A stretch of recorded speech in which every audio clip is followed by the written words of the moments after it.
누가복음 22장 14절에서 24절 말씀, 저와 여러분이 한 절씩 교독하시겠습니다.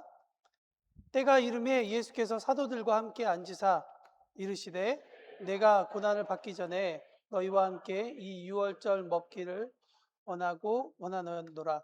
내가 너희에게 이르노니 이 유월절이 하나님의 나라에서 이루기까지 다시 먹지 아니하리라 하시고, 이에 잔을 받으사 감사하기도 하시고 이르시되 이것을 갖다가 너희끼리 나누라. 내가 너희에게 이르노니 내가 이제부터 하나님의 나라가 임할 때까지 포도나무에서 난 것을 다시 마시지 아니하리라 하시고, 또 떡을 가져 감사하기도 하시고 떼어 그들에게 주시며 이르시되 이것은 너희를 위하여 주는 내 몸이라. 내가 위하여 나를 기념하라 하시고, 저녁 먹은 후에 잔도 그와 같이 하여 이르시되 이 잔은 내 피로 세우는 새 언약이니 곧 너희를 위하여 붓는 것이니라. 그러나 보라, 나를 파는 자의 손이 나와 함께 상 위에 있도다. 인자는 이미 작정된 대로 가거니와 그를 파는 그 사람에게는 화가 있으리로다 하시니, 그들이 서로 묻되 우리 중에서 이 일을 행할 자가 누구일까 하더라. 다 같이 있습니다.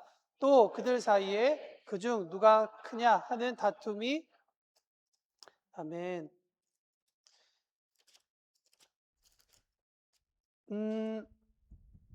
여러분, 혹시 만약에 지금 하고 있는 여러분들의 일이 오늘 마지막 시간이다, 아니면 여러분들에게 그 하고 있는 일에 대해서 이제 며칠 남았으니까 이제 그 시간까지 여러분 그 시간을 잘 보내기 바랍니다 라고 이야기한다면, 여러분은 그 시간을 무엇을 하면서 시간을 지내겠습니까?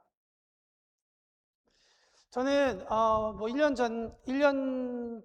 전쯤에 아시다시피 한국에서 이제 9년 동안 일하던, 10년 동안 일하던 교회에서 사임했습니다. 사임 한 달 전에 이제 새로운 분이 오셔가지고 제 자리를 맡기 위해서 여러 명이 들어왔습니다.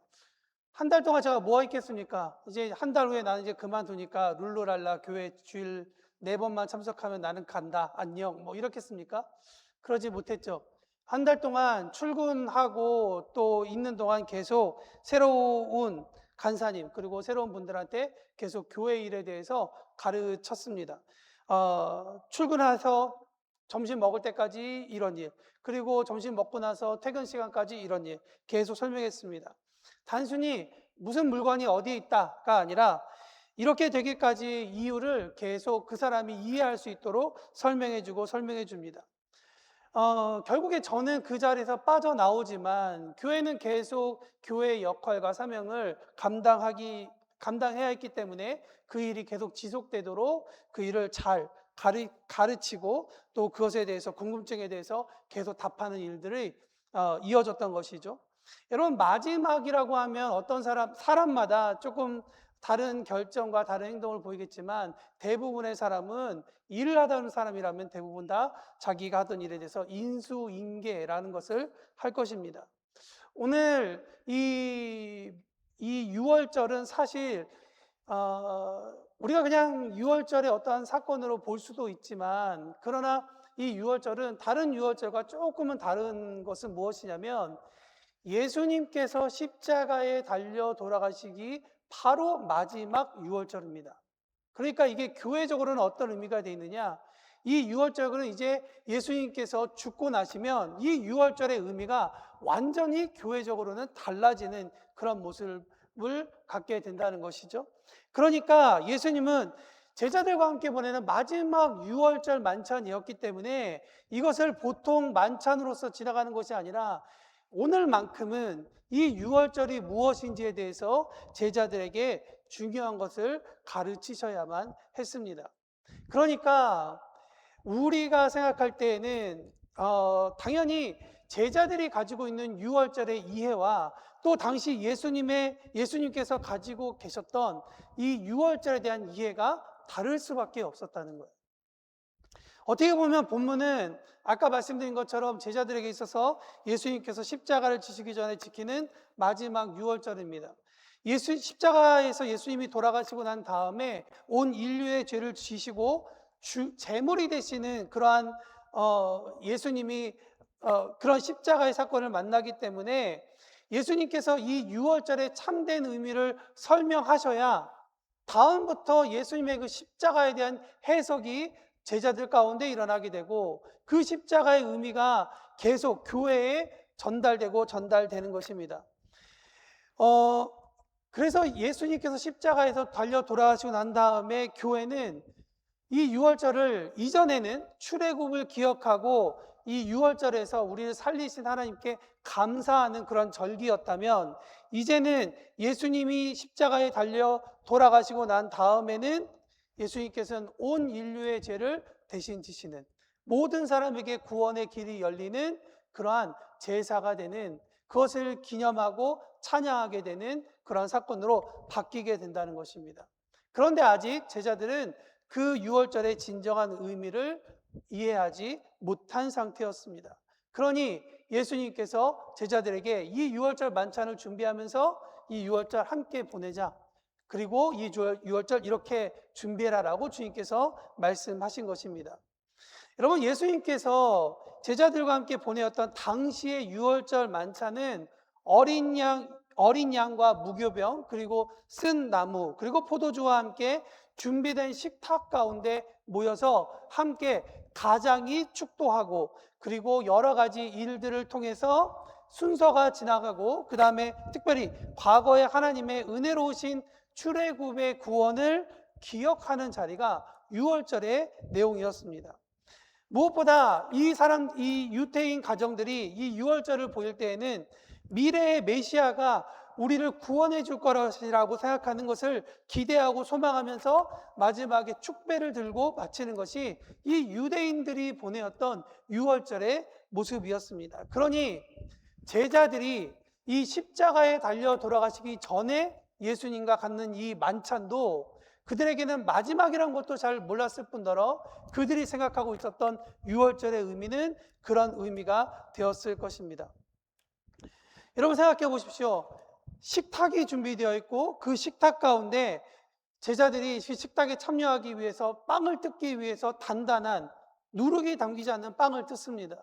그리고 양고기를 먹습니다. 그리고 쓴 나물을 먹습니다. 여러분 그 음식들을 먹으면서 제자들이 또 그 식탁에 참여한 사람들이 무엇을 생각했겠습니까? 그들을 제일 처음엔 어쩌면 오랫동안 유월절에 참석한 사람들은 오늘 양고기 좀 괜찮네. 오늘 뭐 좀 제대로 좀 구워졌네. 혹은 오늘 좀 맛있네. 아니면 빵이 어떻네. 쓴 나물이 좀 어떻네. 싱싱하네. 뭐 이런 생각들을 가졌을 수도 있습니다. 그런데 여러분 유대인들에게 유월절 만찬은 단순히 음식을 먹는 자리가 아니라 그들이 먹는 것을 그들이 만지는 것을 하나하나 만져봄으로 인해서 비주얼적으로 하나님의 구속에 대한 은혜를 경험하고 그것을 다음 세대에게 전수하려는 그러한 중요한 의미를 가지고 있습니다. 유월절 만찬에 대한 이야기가 복음서에 자세하게 등장하지 않기 때문에 당시 유대인들의 유월절 전통을 통해 그 식사의 흐름을 조금 살펴보면 다음과 같은 순서로 되어 있습니다. 첫 번째, 집안의 가장이 되는 사람이 하나님 앞에서 축도를 합니다. 그리고 첫 번째 포도주 잔을 나눕니다.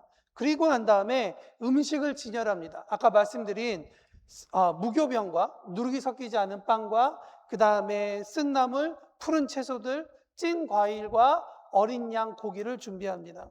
그리고 난 다음에 식탁이 딱 준비되면 그 가족에서 가장 어린 아이 하나가 아버지에게 질문을 하게 됩니다. 그러면 그 질문 후에 아버지는 그것에 대한 대답을 하고 시편 113편부터 115편의 그 세 시편 중에 하나를 들어서 함께 읽으며 구원하신 하나님을 찬양하는 모습을 갖습니다. 그리고 두 번째 포도주 잔을 나누고 난 다음에 가장이 빵을 취하여 나누어 주고 함께 축도하고 그 떡을 돌려서 먹고 나누어 먹습니다. 쓴 나물과 찐 과일, 잼과 같은 것을 통해서 말이죠. 그 다음에 12시가 되면 여러분 아시다시피 유대인들에게 하루의 시작은 저녁 아닙니까? 저녁이 지나서 밤 12시가 되면 그때 어린 양을 먹습니다. 그리고 가장이 다시 한 번 더 감사 기도하고 세 번째 잔을 마시고 난 다음에 가정을 축복합니다. 그리고 시편 116편에서 118편의 내용들을 읽어가면서 다시 하나님께서 신실하게 애굽으로부터 어려움으로부터 구원하심을 찬양합니다. 그리고 네 번째 잔을 나누고 유월절 만찬을 마치게 됩니다. 여러분, 오늘 본문을 읽어보면 다시 잔을 가지사 이런 내용이 있기 때문에 제가 간단하게 여러분들에게 우리 유태인이 아니지만 유대인들의 이 유월절 만찬에 대한 이야기를 나눕니다. 그런데 제가 이 유월절 만찬의 내용을 보다 보니 저의 눈길을 끄는 한 가지가 있습니다. 무엇이냐면 그 중에 가장 어린 아이가 부모에게 질문을 하는 시간이죠. 근데 이 질문은 대부분 이런 것들이었다고 합니다. 아버지, 왜 오늘 밤은 어저께와 밤과는 다른 밤을 지내고 있습니까? 라고 질문을 합니다. 그러면 아버지는 그래, 우리가 왜 이런 밤을 보내냐면 우리가 출애굽이라고 하는 사건을 통해 하나님께서 우리를 지켜주셨어. 나와 너, 우리 가정을 지켜주신 것뿐만 아니라 우리의 조상들을 이렇게 지켜주셨어. 하나님께서 우리를 구원하셨단다 라고 하는 이야기를 전해주면서 이 유월절에 대한 이야기를 계속 전수해 가는 것이죠. 그런데 오늘 본문에 보면 그런 어린아이가 유월절 만찬에서 아버지에게 아니면 제자들이 스승에게 그런 질문하는 장면이 등장하지 않습니다. 오히려 예수님께서 제자들에게 한 가지 중요한 이야기를 설명하고 있다는 것이 가장 큰 차이점이라고 하는 것이죠. 그런데 오늘 본문 14절에 보면 오늘 본문 14절이 이렇게 시작합니다. 때가 이르매. 여러분, 이 신약 성경에서 때가 이르렀다는 이야기는 매우 중요한 이야기입니다. 한 가지는 하나님의 때가 되어서 하나님의 어떤 특별한 시간이 되어서 하나님께서 준비하신 그 때가 되었기 때문에 그 일이 일어났다라고도 이야기를 하지만 오늘 본문의 이야기는 시간의 흐름에 따라 이 이야기를 할 때가 되었다라고 성경은 이야기하고 있는 것입니다. 무슨 얘기냐? 십자가에서 달려 돌아가시기 전에 반드시 이 유월절에 대한 설명, 이야기가 제자들에게 전달되어져야만 한다라는 것을 이야기하는 거죠. 그러니까 이 유월절 사건과 십자가의 사건은 동떨어져 있는 이야기가 아니라 이 두 가지 이야기가 한꺼번에 연결되어 있다라는 것을 예수님께서 우리에게 말씀해 주고 있는 것입니다. 여러분, 오늘 본문 19절 말씀 우리 다시 한번 더 저와 함께 읽어보도록 하겠습니다. 19절 시작. 또 떡을 가져 감사 기도하시고 떼어 그들에게 주시며 이르되 이것은 너희를 위하여 주는 내 몸이라. 너희가 이를 행하여 나를 기념하라. 여러분, 오늘 우리가 성찬식을 하지 않지만 성찬식 때 가장 많이 우리가 낭독하고 함께 나누는 말씀이죠. 여러분, 예수님이 어디서 태어나셨죠? 베들레헴이라는 곳에서 태어났습니다. 베들레헴은 굳이 한국말로 번역하면 빵집이라는 그러한 이름을 가진 마을입니다. 빵집에서 태어나 떡이 되신 예수님. 우리에게 알고 있는 예수님의 많은 기적 중에 오병이어와 같은 사건은 실제적으로 사람들에게 떡을 나누어 주시고 그들의 배고픔을 해결해 주시는 그런 예수님의 모습이 등장합니다. 그렇지만 예수님의 그 삶의 공생의 사건을 바라보면 단순히 먹을 것의 빵의 이야기만 아니라 지식적으로 배고픈 굶주렸던 자들, 심적으로 굶주렸던 자들, 뭔가 육체에 굶주림이 있는 사람들에게 예수님은 떡이 되셔서 그들의 인생을 배부르게 하셨다라고, 그들의 한 끼를 넘겨주셨다라고 우리가 성경 말씀을 통해 알고 있습니다. 그런데 예수님은 한 사람의 한 끼를 해결하시는 것이 아니라 영원한 생명을 주시기 위해 십자가에서 자기 자신을 주심으로 그 백성을 생명의 빵으로 이어가려 하고 있다라는 것을 우리에게 말씀해 주고 있는 것이죠. 또한 출애굽 당시에 어린 양이 죽어서 피를 흘려야 문설주와 임방에 발려져서 그 피로 인해 죽음의 사건이 일어날 때 그 죽음이 그 집에 들어오지 않고 그 집을 오버해서 넘어갔듯이 예수님의 피로 피 흘려 주심으로 인해 죽음을 맛보지 않고 영원한 생명을 얻게 하신 것을 주님께서 그 은혜를 선물로 주셨다라는 것이 유월절의 사건입니다. 설교 초반에도 말씀드렸지만 제자들에게는 처음에 지금까지 보아왔던 유월절에 대해서 제자들은 그들이 어린 양, 쓴 나물, 무교병이 놓인 아마 익숙한 식탁이었을 거라고 생각합니다. 조금 더 뭔가 영적으로, 조금 더 뭔가 마음 가운데 깨우침이 있는 자들은 어쩌면 이것이 출애굽 사건을 떠올리면서 이 음식을 먹을 때 하나님께서 그들 가운데 행하셨던 구원의 사건을 기억하는 일로 발전되었을 수도 있습니다. 그러나 오늘 이 누가복음을 읽고 있는 우리에게 주님께서 주시는 의미는 무엇이냐면 예수님의 유월절 만찬은 출애굽 때부터 지켜온 이 절기가 유월절 그 밤을 넘어가기 위한 하루짜리 구명조끼가 아니라 영원한 삶을 주기 위해 예수께서 몸이 뜯겨지고 피를 쏟아내는 생명을 상징하게 된다는 것을 우리에게 이야기해 주고 있는 것입니다. 여러분, 좀 오래된 영화이지만 패션 오브 크라이스트에 보면 그 감독이 이 장면을 매우 생생하게 담아서 우리에게 영상으로 제공한 적이 있습니다. 이 장면을 기억할 때 잊혀지지가 않습니다.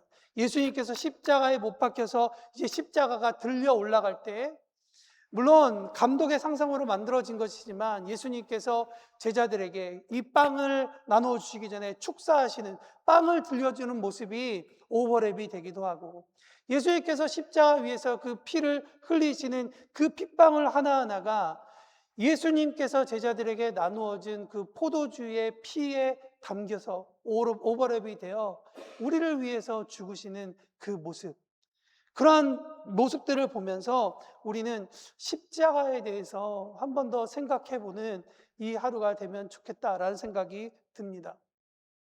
제가 여기까지 내용을 정리하다 보니 저희 집에도 십자가가 있어서 십자가를 한번 쭉 쳐다봤습니다. 십자가를 바라보고 있는데, 십자가를 쭉 바라보고 있는데 아무리 바라보아도 얼마 전에 쇼츠로 보았던 1분도 안 되는 드라마, 감동되는 이야기에는 눈물이 글썽글썽거리며 마음이 막 움직이는데, 십자가를 보면서 아무런 느낌이 없는 제 모습을 보면서 나도 이런데 우리 성도님들은 어떤가? 물론 우리 성도님들 저보다 신앙이 더 훌륭하신 분들이 많을 거라고 저는 생각합니다. 하물며 목사도 이런데 라는 생각이 좀 들어서 제 마음 가운데 약간 자괴감 같은 게 조금 들어왔었습니다. 그런데 그런 생각이 들어올 때쯤 누군가 했던 말 하나가 생각이 났습니다. 밝히 드러나진 않지만 내 삶에 깊이 자리 잡은 십자가가 엉성한 내 삶을 세워주도록 만들어주는 기둥이 되었다. 엉성한 내 삶을 세워주고 쓰러지지 않도록 받쳐주는 기둥이 되었다. 이 말이 참 깊은 울림을 갖게 됩니다. 우리가 기억해야 할 것은 성찬에서 떡과 잔을 받고 나눌 때마다 예수님의 희생을 기억하며 그것을 믿음으로 은혜에 참여하는 것이 필요하다고 생각합니다. 사랑하는 성도 여러분, 예수님의 만찬은 그가 우리를 위해 죽으신 사랑의 완성입니다. 하나님의 구원의 완성은 내가 잡아낸 어린 양에서 일어나는 것이 아니라 날 위해 죽으신 어린 양이신 그리스도 예수로 인해 이루어지는 것입니다. 그것이 하나님께서 우리에게 보이는 사랑의 모습이죠. 제가 오늘 성도님들 이렇게 들어오실 때 이렇게 목걸이나 귀걸이에 이렇게 십자가 있으면 좀 얘기하려고 그랬는데 많이들 없으신 것 같아요. 십자가 액세서리들 볼 때마다 우리가 그거 참 예쁘다라고 하는 어떤 예쁨으로 우리가 그것을 담아두지만 말고, 십자가를 우리가 바라볼 때마다 우리 가슴에 새겨진 십자가를 보며 주님께 감사하고 주님께서 우리 가운데 행하신 이 날을 우리 기념하며 살면 어떤가. 물론 우리는 이 성찬 1년에 2번, 그리고 이 부활절 1번, 유월절 한 번뿐이지만 그러나 매일매일 우리의 삶 가운데 부활의 능력이 일어난다면 우리 가운데 놀라운 하나님의 일하심을 경험할 수 있지 않을까 생각이 듭니다. 한 가지 더 바라보면 예수님의 마지막 만찬은 그래서 어떤 의미를 우리에게 주느냐, 하나됨의 완성을 보여주고 있는 것입니다. 여러분, 십자가에서 예수님께서 왜 어린 양의 죽음을 우리에게 보여주고 있을까요? 하나님께서 왜 이스라엘을 왜 출애굽시키셨을까요? 결국엔 하나님과 연합하기 위함이라는 것이죠. 예수께서 십자가에서 죽으시고 부활하신 이유에 대해 성경 에베소서 2장 13절에서 14절은 이렇게 이야기합니다. 이제는 전에 멀리 있던 너희가 그리스도 예수 안에서 그리스도의 피로 가까워졌느니라. 그는 우리의 화평이 되신지라 둘로 하나를 만드사 원수된 것 곧 중간에 막힌 담을 자기 육체로 하셨다라고 이야기합니다. 죄로 인해서 끊어졌던 하나님과의 관계가 예수님의 죽으심으로 인해서 제물이 되어 모든 죄를 지워 하나님과 화목하게 하셨을 뿐만 아니라 서로 원수되었던 사람들과도 하나 되게 하셨다라는 것이 이 에베소서의 말씀이죠. 로마서 12장 5절에 보면 이와 같이 우리 많은 사람이 그리스도 안에서 한 몸이 되어 서로 지체가 되었다라고 이야기를 하고 있습니다. 무엇이죠? 한 몸 되었다는 것입니다. 예수님께서 십자가에서 죽으신 여러 가지 의미가 있겠지만 그 중에 하나는 한 몸 되게 하신 것입니다. 십자가의 사건이 하나님과 우리라고 하는 수직적 한 몸을 이루는 사건이었다면 에베소서와 로마서에서는 이야기하고 있습니다. 이 십자가 사건은 이웃과 이웃을 연결하는 수평적 연합을 이루는 것이다. 수직적 연합과 수평적 연합이 이루어질 때 우리는 진정한 만찬을, 이 성찬을 경험할 수 있다라는 것을 우리에게 이야기해 주고 있습니다. 사실 오늘 본문 원래의 이야기는 22장 14절부터 23절까지 끊어야 맞는 말입니다. 근데 제가 오늘 24절 하나를 더 집어넣습니다.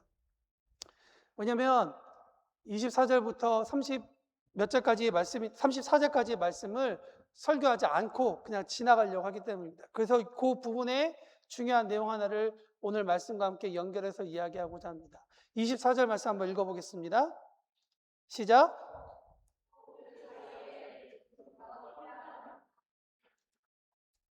여러분, 제자들 나이가 몇 살쯤 됐을 거라고 생각하십니까? 저 딸 둘이 있는 거 아시죠? 아이들이 아침에 일어나거나 뭐 가끔 필 받으면 둘 중에 누가 더 키 컸다고 키재기 합니다. 그러더니 큰아이가 요즘에는 엄마 없으니까 뭐 얘기도 자유롭겠죠. 엄마보다 이제 좀 이제 커다고 이제 뭐 엄마 약간 맘먹으려고 하는.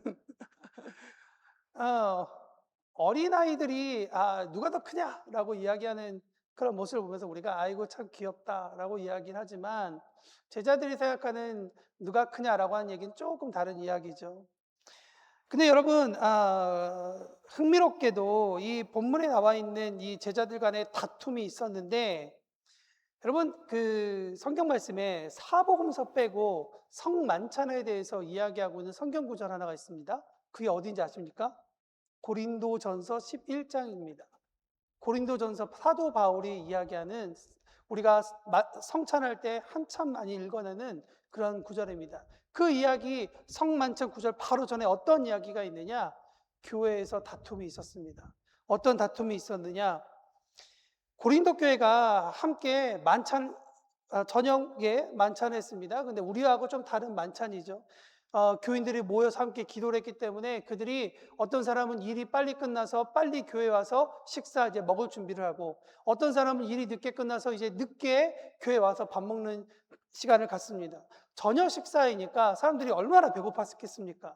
어떤 사람은 배고파가지고 이제 정말 빨리 밥을 먹어야 되는데 다 함께 모이지 못하니까 조금씩 불평이 있습니다. 저희 아버지가 당뇨이신데 당뇨병 환자들은 식사 딱 그 시간 안 지키면 막 너무 힘들어 하시더라고요. 그래서 제가 고개를 끄덕끄덕 하시는 분들은 하시는 모양이죠. 네. 그래서 그분들한테 빨리빨리 식사 드려야 평화를 이룰 수 있습니다. 여튼 그런 일이 고린도 교회 가운데 있었던 거예요. 근데 이게 단순히 빨리 밥 먹자 말자 뭐 이런 얘기로만 끝나는 것이 아니라 점차 부자와 가난한 사람, 그리고 유대인과 이방인, 여러 가지 이제 교회 안에서 다른 차별들까지도 번져가기 시작합니다. 만찬이 있고 난 다음에 하나가 되고 연합하는 것, 아까 제가 말씀드렸죠? 수직적인, 수평적인 하나가 됨이 만찬에서 일어나야 되는데 그 만찬이 고린도 교회에서도 일어나지 않았다는 것입니다. 그래서 사도 바울은 이야기하고 있는 거예요. 교회가 하나 되기 위해서 필요한 것이 무엇이냐? 만찬이다. 그런데 이 만찬에 대해서 불편하고 그러면 만찬에 참여하지 마라 라고까지 강하게 이야기하고 있는 것입니다. 무엇을 얘기하느냐? 성찬은 배를 채우기 위한 시간이 아니다. 예수 그리스도의 몸된 교회가 하나임을 고백하는 자리다라고 사도 바울은 이야기하고 있는 거예요. 이것은 우리에게 어떤 메시지를 주고 있느냐? 성만찬이 하나님하고의 관계만 깨끗하면 되지, 나는 하나님 앞에서만 떳떳하면 돼 라는 식으로만 해석되면 안 된다는 거예요.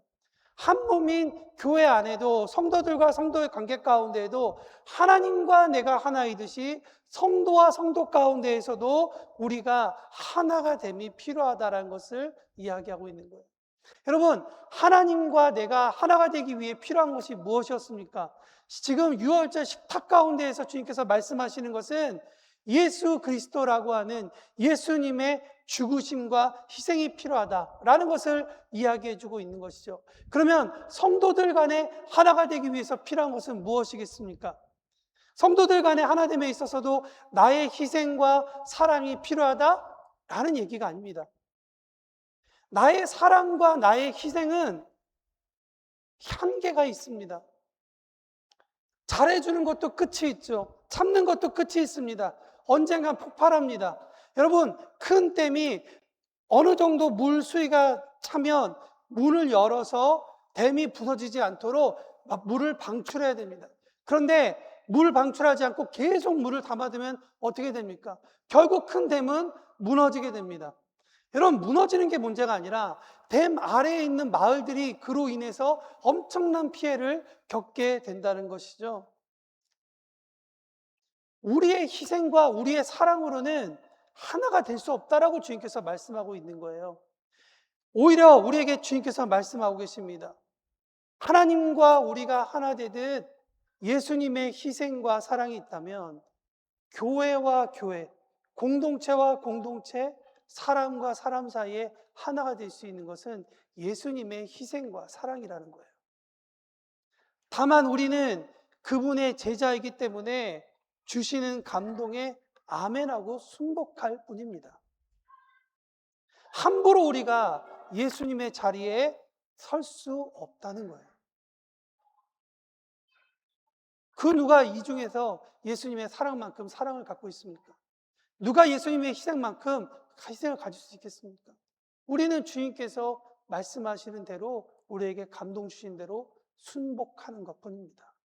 나의 계산과 맞지 않더라도, 나의 방법과 맞지 않더라도 하나님께서 하나 되라고 하셨으니 그 말씀 가운데 나를 쳐 내려가는 것입니다. 예수님께서 행하셨듯이. 예수님은 우리에게 말씀하십니다. 이 너희를 위하여 주는 내 몸이다.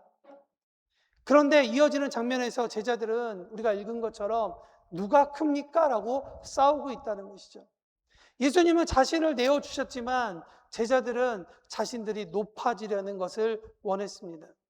오늘 우리도 성찬을 받을 때마다 이런 모습이 있는지를 한번 돌이켜봐야 하는 것입니다.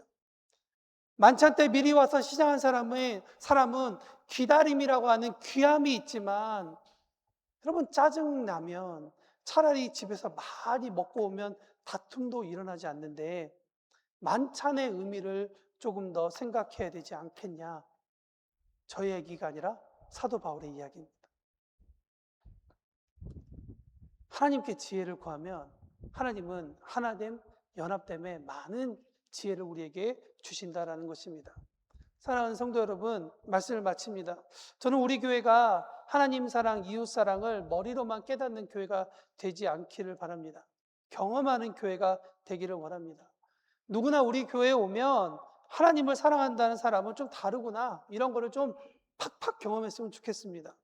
다른 건 몰라도 우리 로마니 교회에 오니까 정말 이 교회 사랑이 있대. 내가 진짜 지쳤는데 이 교회에 오니까 정말 뭔가 하나님의 사랑을 좀 경험하고 있는 것 같아 라고 하는 그런 것들을 많이 경험했으면 좋겠습니다. 여러분, 제가 요즘도 사람들이 저한테 물어봅니다.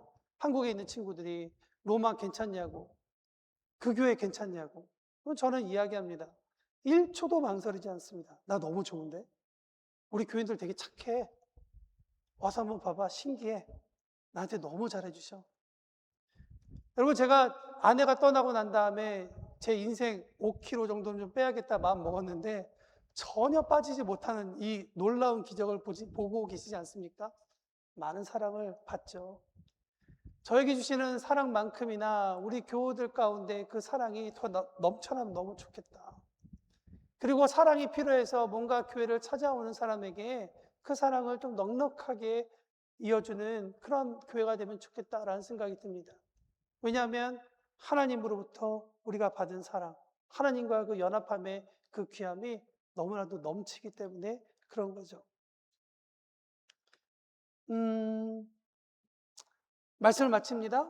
예수님께서 다시 오실 날까지 교회가 해야 할 일은 저는 분명하다고 생각합니다. 성찬의 은혜를 기억하고 감사하는 것과 성도들의 하나됨이라고 생각합니다. 예수님의 십자가를 잊지 않는 저와 여러분이 되기를 바랍니다. 우리를 위해 몸을 내어주시고 피를 흘려주신 예수님의 은혜에 감사하며 기억하는 우리 모두가 되기를 원합니다. 그리고 예수님께서 우리를 화목하게 하셨을 뿐만 아니라 서로 한 몸 되게 하셨음을 기억하는 우리 모두가 되기를 바랍니다.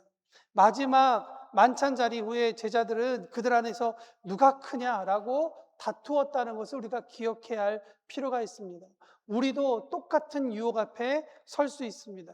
그래서 교회는 끊임없이 십자가 앞으로 돌아가야 하는 것입니다. 십자가 앞에서는 높아질 사람도 자랑할 사람도 없습니다. 왜냐하면 우리 모두가 다 은혜 받는 하나님의 백성이기 때문입니다. 그래서 주님의 죽으심을 기억하고 다시 오심을 기다리는 그런 우리 모두가 되기를 바랍니다. 주님이 오실 그날까지 십자가 붙들고 복음 전하고 서로 사랑하는 교회로 함께 걸어가는 우리 모든 교회가 되기를 원합니다. 오늘 시간이 좀 지났기 때문에 찬양하지 않고요. 오늘부터 좀 약간 결심했어요. 설교 끝나고 난 다음에 옆에 사람하고 손잡고 기도해야겠다.